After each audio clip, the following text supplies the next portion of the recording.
దేవుని కార్యాన్ని నువ్వు ముందుకు తీసుకువెళ్ళలేవు.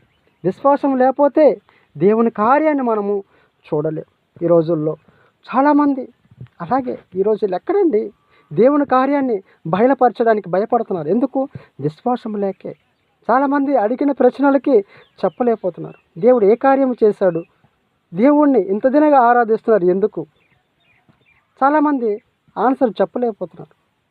ఎందుకంటే మనలో ఆయన మాటలు ఉండాలి, విశ్వాసం ఉండాలి, ఆయనతో నడిచే అనుభవం ఉండాలి, ఆయనతో నడిచే స్నేహం ఉండాలి. అలా అయితేనే మనం ఏం చేయగలము? ఎటువంటి వారినైనా మనము ఈ లోకములో ఎదిరించగలం.